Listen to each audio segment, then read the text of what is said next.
G'day, welcome to Pay It Forward. Today I'm going to be showing you how to sew one of my favourite stitches. It is called the blanket applique stitch. It's a fantastic decorative stitch and I use it in lots and lots of my projects. So let me show you how it's done. So before I demonstrate our blanket applique stitch for you today, I'm just going to show you a few ways that I like to use this particular stitch. Traditionally it's most known for actually appliquing around fused on shapes in quilting projects, and it's just a beautiful stitch to work. It gives that lovely edge. It's a very homely sort of a stitch. It's very easy to do, and you can see that you can choose your different colours and really outline beautifully as we have in this little mini quilt. But I've also found that it's a fantastic stitch to not only applique, as I have on this little teapot I've made here. So I've appliqued around those shapes there, but I also find it's fantastic for, in a slightly three-dimensional way, adding your pattern pieces to a 3D object by actually using that blanket applique. So even here I've used that stitch on the lid to actually attach that lid to the teapot, and I've done the same thing with the blanket applique stitch to actually attach the little spout onto this teapot. So it's really useful in ways that maybe you haven't thought of before. When you're using this blanket applique stitch on a 3D project, I generally use a curved needle, and that really makes it a whole lot easier. So you can see it's a really useful stitch. So I'm going to be demonstrating for you today with felt, and I'm going to be using a white fine perlé thread, and I'm going to be showing you exactly how to do this one. So I have a knot in the end of my thread, and hopefully we're nice and up close for you to see. And I'm not only going to show you how to sew this blanket applique stitch, but I'm going to show you how to treat a corner. So you can see I've just come in from behind, and I'm going to pull that one all through now. I've come in right on the edge. You can see there, just right on the edge of that shape there. I'm going to pull my thread away from me, and we're going to make our first stitch. We're going to make our stitches about 4 millimeters, and this stitch looks best if it's kept in a square shape.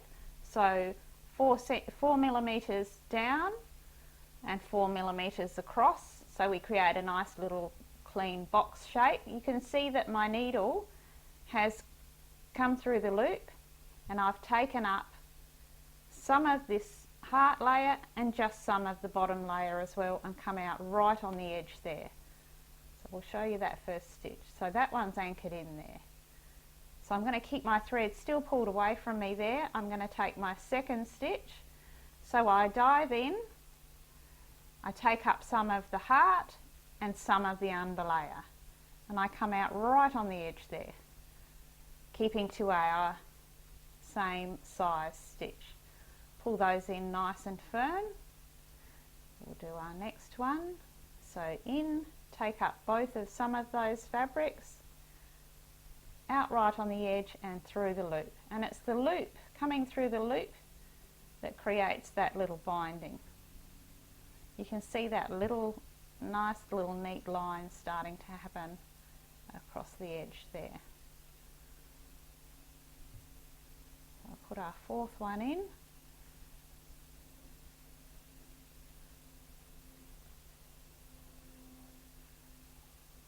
Such a beautiful stitch when it's done well. There we go. Now as we're coming up to do a corner, it might be a corner, in this case it's a corner on a little heart, but it could be a corner on any shape at all. When you're appliquing, you need to be thinking about how you're placing your stitches so that you arrive at that corner with enough room to treat your corner. So I'm going to place my stitch where I should, which is another 4 millimeters across, and I've planned it so that as I do, I will also be directly in line with that point. So just be thinking about your little corners and turns as you're sewing, as you're approaching those little parts. So through again, and this time we're going to lay that stitch just as we did the others.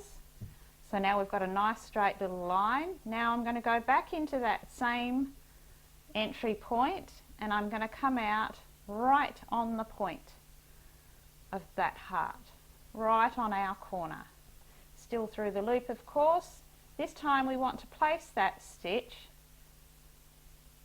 right on the end of the point.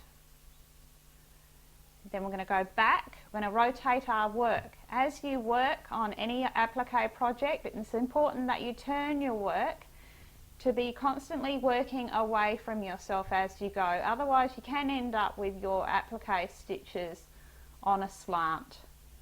So keep rotating your work. So we're going back into the same hole, and we're going to come out again and start creating this next line on the other side of the heart. So we're still keeping to our same 4mm stitch width, pull that one in, and then we continue on just as we did on the other side, making sure we're right on the edge of that little heart shape, or whichever shape you're working on. So we'll pop a couple more in so you can really see.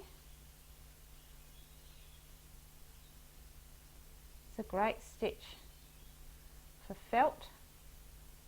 It's got some lovely volume and seals those edges beautifully. So we'll do our last stitch.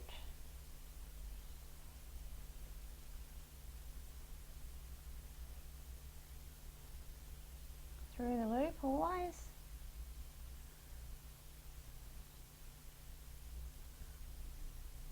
There we go, and you can see that we've treated that corner, that little point, beautifully. I think that's the neatest way to deal with a little point or a corner in your applique work. So to finish off, we're just going to dive into our fabric right next to where we just finalize that stitch. We go through to the back, pull that one through, and you can see that that will just finish that one off beautifully. So that's your classic blanket applique stitch. Well, I hope you've enjoyed learning to sew the blanket applique stitch with me today. If you have enjoyed this video, you could give me a thumbs up, that would be beaut. Now that you can sew the blanket applique stitch, you can check out my tutorial how to sew the blanket stitch. Then you'll be fully equipped to make all of my tutorial projects. So remember to subscribe so you don't miss out on any. And until next time, remember to pay it forward, because everybody can, and it's hooroo from me.